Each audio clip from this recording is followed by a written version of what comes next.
네, 안녕하세요. 집콕복콕의 이흥관 사도요한 신부입니다. 지난주에 이어서 신년 특강, 종교, 그리고 종교 간의 대화, 종교적인 체험, 강인근 요셉 신부님 모시고 이야기 듣고 있습니다. 신부님, 지난주에 이어서 지금 굉장히 반응이 열렬하거든요. 그래요? 신부님이 얘기해주신, 정리해주신 내용들이 단순하면서도 알기 쉽고 또 청년들이 궁금해하는 내용들이 좀 많이 있어서 계속해서 좀 여쭤보고 싶은 게 불교를 가르치고 계신가? 가톨릭 사제가? 그게 가능한 얘기인가요? 신부님 가르치면은 나의 신앙과 불교의 교리가 좀 부딪힐 것도 같고, 신부님 지난 시간에 이제 여러 가지 설명해 주셨지만 또 그건 또 다른 맥락이지 않을까 하는 생각도 드네요. 일단 자신의 정체성과 불교 교수로서 어떤 갈등이 있을까요? 재미있나? 뭐 갈등? 가르치는 데서 갈등은 없고요. 전혀요? 왜냐하면 어떻게 보면 제가 불교의 진리를 상당히 수용을 하죠. 제 안에 실존적으로. 그리고 두 번째는 아이들이 또는 거기 스님들도 있지만 불행하게도 지금 캄보디아가 전반적으로 교육 수준이 그 전쟁으로 인해서 인재들이 많이 사라졌기 때문에 킬링필드 때 완전히 제거를 했잖아요. 그 후에 지금까지 회복되어 오긴 했지만 아직까지는 그 일반 교육의 학력 수준이 너무 낮아요. 그렇기 때문에 종교에 대해서도 상당히 좀 무지한 편입니다. 그렇기 때문에 사실은 95% 이상이 불자인 나라라고 하지만 실제로 그 문화적으로 그렇다는 뜻이지 그분들이 불교의 참된 도리를 이해하고 그대로 살고 있는가에는 의심이 좀 가요. 그렇기 때문에 제 사명은 좀 불교를 제대로 이해하고 실천하는 분들이 많아졌으면 좋겠다. 캄보디아 사회 안에. 그런 마음이 있고 제가 가르치는 프놈펜 대학의 젊은이들은 그래도 그 나라를 앞으로 이끌어갈 대부분이 선생님 될 사람들이에요. 우리 철학과에 오는 분들은 거의 90%가 선생님이 되거나 아니면 사회적 지도자급이 될 사람들이기 때문에 이 사람들이 불교를 제대로 이해하지 않으면 참 큰일 나겠다. 그런 생각도 들고, 그 다음에 또 하나는 제가 불교만 가르치는 게 아니고 또 중세 철학을 가르치거든요. 그러니까는 카톨릭에 대해서 가르치는 거예요. 갑자기 신부님 굉장히 아우라가 반짝반짝. 중세 철학이라는 이름으로 중세 철학은 카톨릭을 빼고는 얘기할 수가 없잖아요.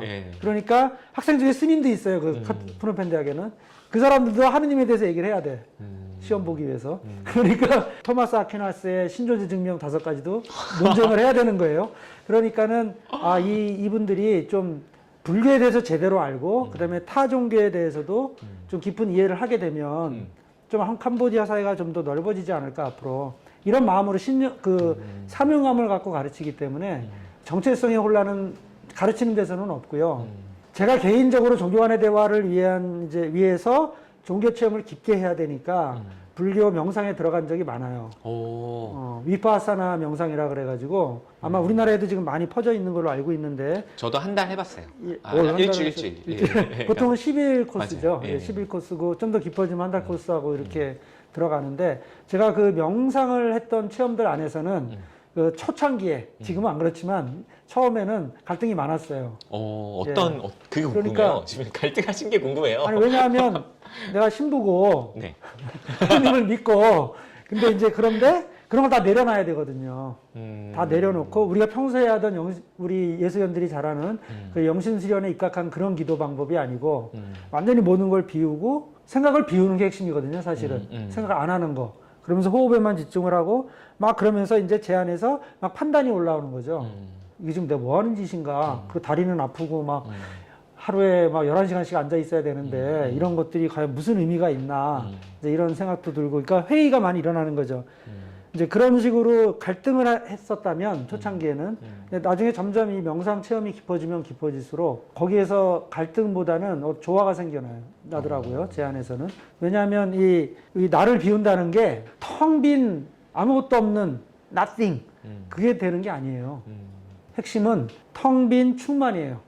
텅 빈 충만. 뭐를 비우는 거냐면은 그냥 막 다 비우는 게 아니고 나를 비우는 거야. 나, 에고. 아까 그런 사실은 갈등이나 번뇌도 사실은 나야, 나. 내 것, 내 종교, 내 하느님, 내 신분, 막 이런 것에 대한 집착이었거든요. 그리고 이제 타종교에 대한 판단, 그 방법에 대한 뭐 의심, 막 이런 거였거든요, 사실은. 그 모든 것들이 우리식으로 표현 분심인데, 그 분심을 내려놓고 나를 비우면 비울수록 점점 더 내 마음이 어떻게 변해가냐면 지혜로 충만해져 가요. 그리고 자비. 불교에서 이제 캄보디아에서도 이제 4대 그 이념으로 믿고 있는 건데 불교의 가장 이상적인 정신의 상태. 그게 뭐냐면은 메타, 까루나, 무띠따, 우페이까. 제가 흉내를 못 내겠네요. 메타, 까루나, 뿌띠따, 우루나. 무띠따, 우페이까. 이 네 가지인데 이 네 가지를 우리말로 표현하면 자비, 회사. 우리 불교에서는 그게 표현해요. 자비, 회사. 희사. 예, 자는 사랑이에요, 사랑. 우리 식으로 하면 아가페 같은 그런 사랑. 비는 타인의 고통에 대한 연민이에요, 연민. 예, 연민. 그다음에 무띠따는 희는 기쁠 희자. 근데 나 혼자 내가 잘 먹고 잘 살아서 기쁜 게 아니고 타인이 기뻐할 때 함께 기뻐하는 마음이에요. 함께 기뻐하는 마음. 공감 능력이죠, 공감. 그다음에 마지막이 굉장히 중요해요. 제일 중요해요. 이거는 우페이까. 이거는 사라는 말은 무슨 말이냐면 우리 이냐시오적 표현으로 하면 indifference. 불편심. 치우치지 않는 마음. 예, 어떤 것을 치우치지 않는 이게 지혜라고 표현하는 게 불교에서는. 그래서 이 지혜가 그러니 이해가 돼요, 조금. 이 지혜가 제일 중요합니다. 지혜로운 마음은 어떤 것에도 치우치지 않는 마음이에요. 집착에서 벗어나 있는 거죠. 그래서 이 네 가지로 충만해지는 거예요. 나를 비우면 내 집착을 비우면 그 다음에 올라오는 것은 이 네 가지 자비, 희사가 충만해지는 거죠. 다른 말로 하면 내 에고를 비우고 나를 비우고 하느님으로 충만해지는 거예요. 성령으로 충만해지는 거죠. 우리 식으로 표현하면. 그렇기 때문에 큰 갈등이 없어요. 어떤 명상의 깊은 경지에 가면은 사실은 비슷합니다. 체험하는 것은. 물론 그것이 우리는 철저하게 이 모든 것들은 하느님의 은총. 그때 명상 체험이 중반기쯤 됐을 때 그런 체험을 많이 했어요. 완전히 차분해지고 평화로워지고 아까 말한 그 사가 늘어나면서 그 지혜, 불편심이 늘어나면서 정말 충만해지더라고요. 막 마음이 좋다. 이제 정말 좋아요. 평화롭다. 그리고 막 사람들이 빛난다고도 하고 얼굴이 진짜 빛나는 체험도 해요. 막 그런데 자선을 하고 나서 이제 걷는 명상을 하거든요. 걸으면서 좀 발도 풀어주고 이제 이렇게 하는 건데 그럴 때 그런데 그런 느낌이 들어오는 거예요. 왜냐하면 이게 뭔가 이 경지를 체험하기 위해서 왜 이렇게 고생을 해야 되지?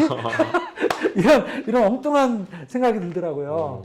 우리는 그냥 성령께서 다 해주시는데 그래서 내 그리스도교적인 체험이 또 있잖아요. 있죠. 그리스도교 명상 체험이 있으니까 우리 명상 체험 안에서는 나를 완전히 내려놓고 성령께 맡기면 성령께서 굉장히 빨리 쉽게 이렇게 해줬던 체험들이 굉장히 많은데 이 불교 명상은 어느 경지를 넘어가야 돼요. 기를 쓰고 이걸 이겨내야 돼. 이 고통스러운 그 명상의 과정을 이겨내야 되기 때문에 참 고되다, 고단하다, 힘들다라는 느낌은 받았었어요. 그러면서 이렇게 혼자 웃었던 생각이 나요. 예. 신부님이 들려주시는 불교 체험, 그러니까 명상 체험 듣다 보니까 매력적인 종교이구나. 예. 그리고 사람들에게도 어떤 의미에서 특별한 그 도움을 줄 수 있겠다라는 생각이 저도 들어요. 신부님이 지금 얘기해 주시는 것들이 또 불교 대학에서 실제로 학생들에게 그렇게 가르쳐 주고 계실 거 아니에요. 근데 갈등이 없이 이렇게 좀 가르쳐 주신다고 하셨는데 또 내적인 그 움직임들은 좀 알아차리고 이렇게 하셨던 과정들이 좀 저에게도 굉장히 인상적으로 들리네요. 제가 수업을 시작하기 전에 또는 수업 중간에 쉬는 시간 있잖아요. 네. 그리고 다시 돌아왔을 때 애들이 항상 명상으로 시작합니다. 수업 자체를. 그 중세 철학을 하더라도 우리 카톨릭에 대한 가르침을 하는 그 중세 철학 시간에도 항상 아이들의 대부분이 불자라는 걸 알기 때문에 명상을 하자 그래요. 초대를 하면 그 시끄럽던 애들이 금방 조용해져. 확실히 그거는 문화권이 불교 문화권이기 때문에 그 중요성을 아는 거 애들도. 그래서 호흡법을 가르쳐줘요. 제가 짧게 배운 그 불교 명상법을 가르쳐주고 애들한테 잠시 한 2, 3분, 5분 정도 이렇게 명상하는 시간을 주고 그 시간에 저는 하느님께 봉헌을 하죠. 주님, 이 시간이 정말 저의 얄팍한 지식이나 말장난으로 끝나지 않게 해주십시오. 또는 이 아이들의 마음이 열려서 좀 더 하나라도 더 배울 수 있게 해주시고 이 모든 행위가 저 개인의 명예나 제 이익을 위해서가 아니고 오직 당신의 보다 큰 영광을 위해서 쓰여지게 해달라고 이렇게 기도를 하죠. 그러면 서로에게 좋은 거예요. 아이들에게는 마음을 이렇게 가라앉힐 수 있는 침잠의 시간이 되고 저에게는 또 이냐시오 식으로 이 수업 시간을 봉헌하는 지향의 시간이 되고 그렇게 되는 거죠. 신부님께 불교 수업을 듣는 학생들은 참 정말 특별한 경험이 되겠어요. 캄보디아에 한국에서 온 가톨릭 사제가 그렇죠. 불교를 가르치고 있으니 예. 이 친구들은 지금은 모르겠지만 나중에는 굉장한 체험으로 이렇게 마음속에 남지 않을까 그런 상상해 봅니다. 이제 다시 한국으로 좀 돌아와서 얘기를 하면은 오늘 신부님께 묻고 싶은 마지막 질문이 될 것 같은데요. 다음 주에 신부님께서 아마 캄보디아 미션에 대한 이야기를 좀 캄보디아 선교하는 이야기 좀 나눠주실 것 같은데 그 중간 다리로 사실 우리 현대를 살아가고 있는 청년들이 욜로라는 표현을 많이 썼어요. You only live once. 그래서 한 번뿐인 인생인데 그 점점점 뭐 하고 싶은 것들을 좀 충분히 해보자. 좀 즐기자. 후회 없이 살자. 저 되게 좋게 느껴졌거든요. 근데 또 어떤 면에서는 종교에서 얘기하는 거는 일반적인 종교에서 얘기하는 것은 한 번뿐인 인생 안에 우리가 제한적이니까 더 의미 있게 살아야 되지 않겠니? 와 충동적으로 사는 것보다 뭐 그런 갈등이 좀 있는 것 같은데 많은 경우에 지금 욜로의 삶으로 선택을 하고 있지 않나 느껴져요. 그것도 일종의 트렌드겠죠. 신부님이 만약에 그 청년들과 대화를 나눈다면 어떻게 이야기를 시작하실까요? 글쎄요. 제가 욜로입니다 지금. 욜로예요? 네. 욜로라는 단어 자체가 좀 생소한데 한 번뿐인 인생 점점점. 점점점. 네, 뭐 갈망하는 대로 여러 가지 경험도 살자. 해보고. 제가 만났던 스님 이야기를 좀 해드리고 싶은데 스리랑카에서 공부할 때 얘기예요. 저희 반에 이제 대부분은 동남아에서 오신 스님들이었고 그런데 그중에 우리 같은 반에 이제 한국에서 오신 스님이 계셨어요. 그리고 일본 분도 계셨고 또 이제 인도 분도 계셨는데 그 연세가 꽤 있으셨어요, 그 스님이. 그런데 한국 승복을 입지 않고 스리랑카 승복을 입고 계신 거예요. 그리고 스님께서 이제 영어로 수업을 하니까 잘 못 알아들으시고 네. 그러셔가지고 끝나고서 거의 매일 만났어요. 매일 만나서 이제 저에게 수업 내용 좀 요약해달라고. 그럼 제가 이렇게 요약해드리고 이제 그러면서 친구가 됐거든요. 스님이 그러면서 당신 이야기를 좀 하셨어요. 네. 그 스님이 어떻게 보면은 살아온 인생이 네. 50대 중반까지의 인생이 즉 욜로의 인생이었던 것 같아요. 완전히 세속적인 삶. 가족도 있었고요. 네. 예, 그래서 아무튼 자기만 생각한 거죠. 또 자기 가족만 생각을 한 거죠. 뭐 그래서 돈을 명예나 열심히 벌었고 사업을 했고 성공을 했고 그래서 아무튼 남부럽지 않게 아이들도 잘 키웠고 했는데 결국은 마지막은 아니죠. 그때 이제 그 새로운 시작이 이제 시작되는데 그 50대 중반에 이혼을 하고 그 다음에 또 사업도 좀 안 되고 이제 그러면서 쉬고 싶어서 스리랑카에 오셨던 분이에요. 쉬고 싶어서. 그런데 불자였기 때문에 이제 명상을 들어간 거죠. 한 달 명상을 들어가시면서 거기에서 너무 좋으신 거예요. 너무나 좋으신 거예요. 그래가지고 출가를 해버리신 거예요. 스리랑카에. 당신은 생각도 못했대요. 그런데 그 지도해 주신 스님께서 너는 왜 이렇게 너 들어올 때는 완전히 지옥에서 나온 사람처럼 찌그러져 있었는데 지금은 너무 평화롭다 네 모습이 너 얼굴 한번 봐라 거울 한번 봐라 그러니까 자기도 깜짝 놀라고 그래서 너무 좋습니다 저도 이런 데서 살았으면 좋겠습니다 자기는 지나가는 말로 했는데 그 스님께서 그럼 출가하면 되지 뭐 그러셨대요. 정말 괜찮습니까? 저 같은 나이 많고 가족도 이제 아이들도 있는데 괜찮습니까? 괜찮아 부처님도 그랬잖아. 그래가지고 출가를 하셨대요. 그리고서 이제 우리 학교에 공부하러 이제 석사과정에 저랑 만난 거예요. 같이 같은 반에서. 이 스님의 삶을 보면서 그리고 스님이 나눠주신 이야기들을 이제 들어보면서 지금은 제2의 인생을 사시는 거죠. 그리고 늦었지만 그래서 삶의 의미를 생각하면서 종교적인 근본적인 길을 찾고 있는 거죠. 어떻게 보면 우리가 한 번뿐인 인생이라고 얘기를 하지만 그 한 번뿐인 인생 안에 다양한 체험들이 있습니다. 다양한 체험들이 있고 그 체험들을 소중하게 여길 필요가 있어요. 그리고 어떻게 될지 모릅니다. 어떻게 될지 몰라요. 사람 인생이라는 게. 그래서 젊은 시절에는 그냥 이대로 쭉 갈 것 같지만 사실은 우리가 인생 안에서 만나는 여러 곡절 속에서 새로운 삶의 계기를 만날 수도 있어요. 그럴 때 어떤 우리식으로 표현하면 부르심이고 불교식으로 표현하면 인연이라는 것이 이제 시작되는데 인연. 예. 너무 좋은 단어인 것 같아요. 예. 그 계기를 놓치지 마라. 소홀히 하지 마라. 근데 우리가 너무 세속적인 관점으로 그냥 물질적인 관점으로 또는 이기적인 관점으로만 생각을 하면 희망이 없어요, 사실.